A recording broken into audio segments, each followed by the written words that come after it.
Hey, my name's Matt, and today we're going to recreate a tutorial I made 5 years ago.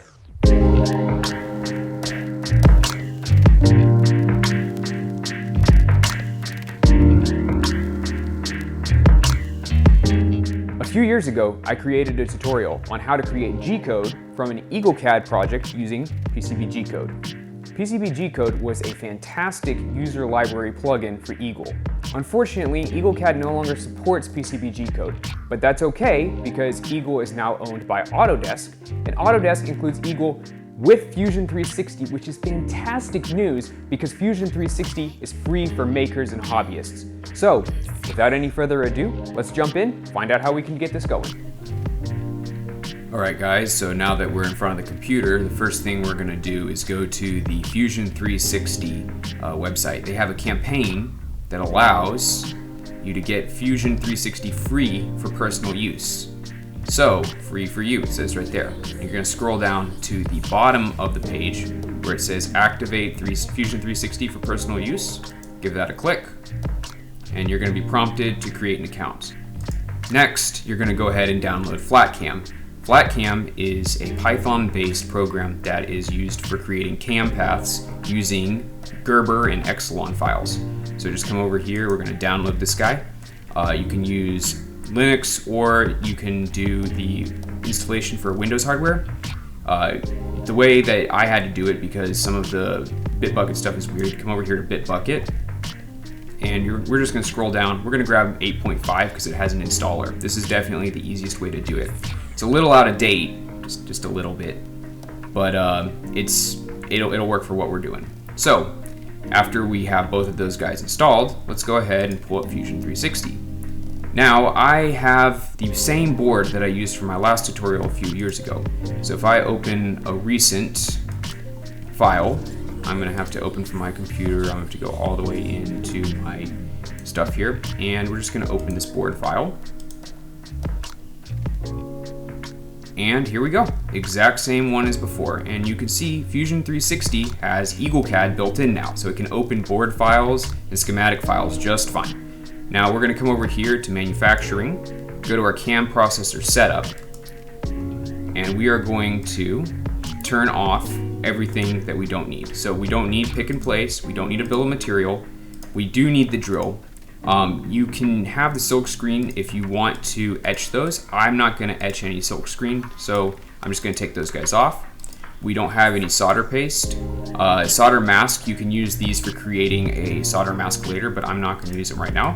I do want the profile because that's going to be the board outline, and I do plan to mill that. And I want the bottom copper. The top copper, I actually don't have anything useful here. So these are just gonna be wires that I'm gonna put in, so I'm just gonna delete that as well. Now, you can leave all those other ones in. I just find it easier to go ahead and do this and take them all out so there's less to deal with. I'm gonna change the units to imperial because my milling machine is an imperial unit here. And then we're going to just go ahead and say resolve file path. We're going to process the job. It's going to ask us where we want to save it. I'm just going to save it to my desktop, and I'm going to call it new folder, and we're going to call this guy CAM.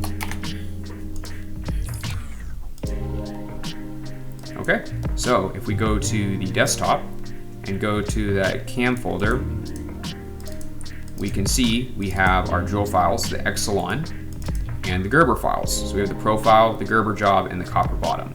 So with all of that in mind, now we're going to open FlatCAM. To get started, let's go ahead and load in some Gerber files. So we're going to go back to desktop, we're going to go to CAM, we're going to go to CAM outputs, Gerber files, and we're going to click copper bottom. Okay, so that's going to be our copper bottom. You can see it loads in, and then we're also going to load in the outline. The profile. So now we have the profile and the copper bottom. The profile is this kind of dark green line. We're also going to need the hull, so we're going to open an Excellon file, come to CAM outputs, drill files, and we're going to do this guy. Oh my goodness, that's not what we wanted at all. So let's go ahead and delete that. The issue here is when EagleCAD or Fusion 360 exports the settings for Excellon files, then they don't pad leading zeros. It's a known issue, and there is a quick fix to that. You simply come down here to the command line and you type set sys Excellon zeros T. Got an OK back. Now, when we load in our Excellon file, it's still going to look weird, but we have to come over here and we scale it by a factor of 10. So just come into selected, scale factor 10, and it's perfect. And just that little command will help you out quite a bit. Now we need to generate our CAM paths. So previously I talked about isolation, routing and traces, and I like to do 3. It's a good solid number for making sure that everything's isolated properly.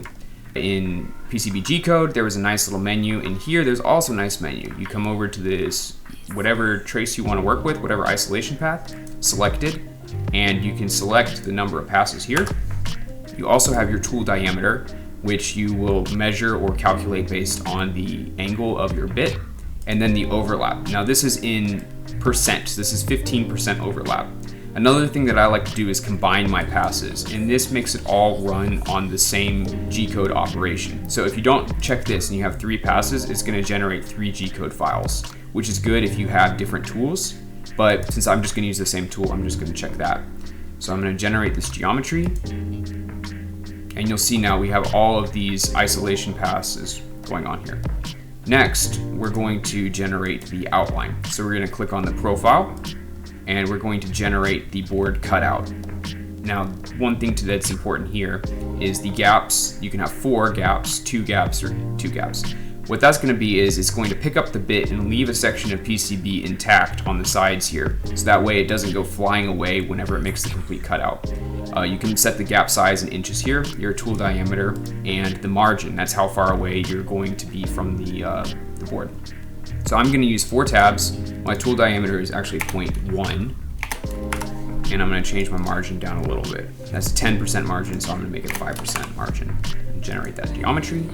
All right, so you can see our tool path here coming around. We're going to come like this. We're going to lift up. We're going to leave some material here, come back down, and we're doing that on all 4 sides. So now we have our profile, our copper, and stuff here. Finally, we're going to come over here to the drills.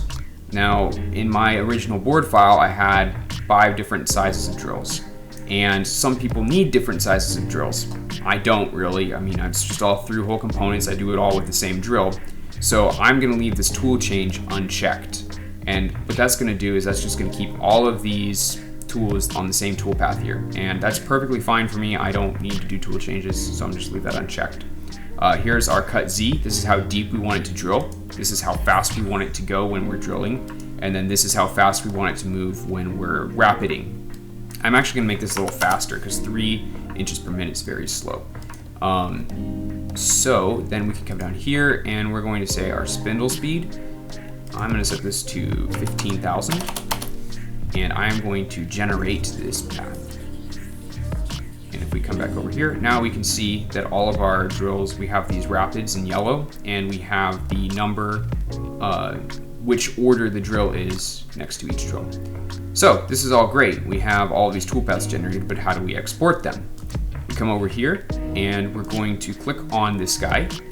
We can highlight both of these because they're both milling files, but I'm only going to do one at a time. Selected, and we're going to say create CNC job, cut Z minus 0.002, and this is going to be calculated with your tool width. If you're using a V-bit, you need to calculate the depth that V-bit needs to be in order to get that trace that you set earlier.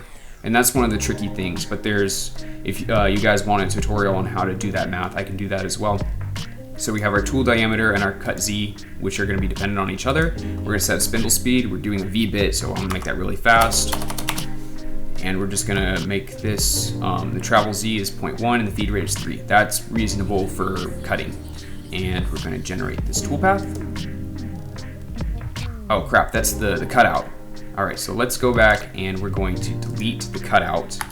We want to do the profile first. So we're going to do that exact same thing. We have all this stuff set up, and we're just going to, no, we want copper bottom, not profile. So we have copper bottom, And we're gonna have to set that up again. So cut Z, yeah, this looks right. That looks more right, 2007 inch. I was about to say that's kind of deep for that. And we're gonna set this high and generate that toolpath.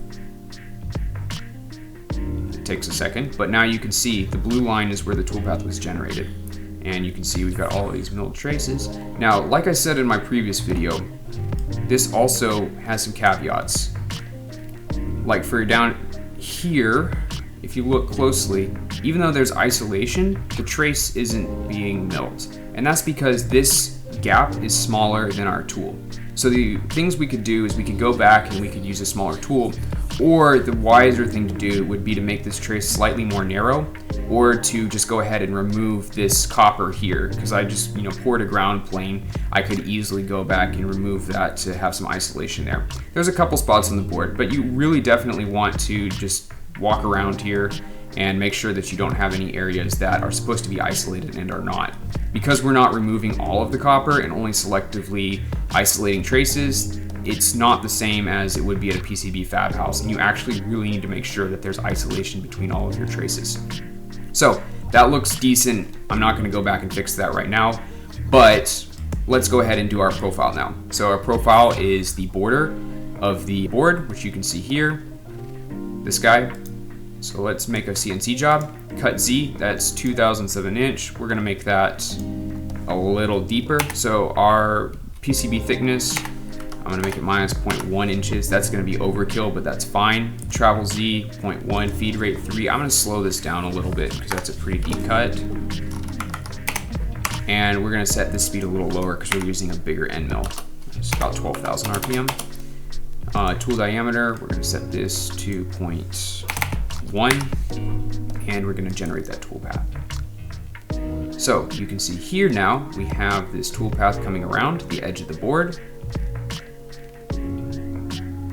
And we have 4 gaps where we're going to hop up and leave some room there. Okay. Now we have our 3 G-code files. So how do we export these? We're gonna come back over here and we're just gonna click export G-code. Now you have an option here to add some pre-pen G-code and G-code at the front and back, which is great, so you don't have to open it in a text editor. But I'm just gonna export this the way it is. So this is our drill file. I'm gonna call this, I'm just gonna go straight back here to CAM. I'm gonna make a new folder just for keeping things organized. And we're gonna call this drill.nc. All right, and then we're gonna go back here. This is our isolation pass, so we're gonna call this, same thing, call this mill.nc. And you can name these whatever you want. I've just gotten in the habit of naming these things. And then I'm gonna call this one outline.nc. And they don't have to be NC, these are just text files. You can use whatever suffix you want. So if we come over here, we go to CAM, go to G-code, and we have these 3 guys here. And if we open them, let me just pull up a G-code editor really quick. So I'm gonna use an online G-code viewer called NCViewer. And if I load in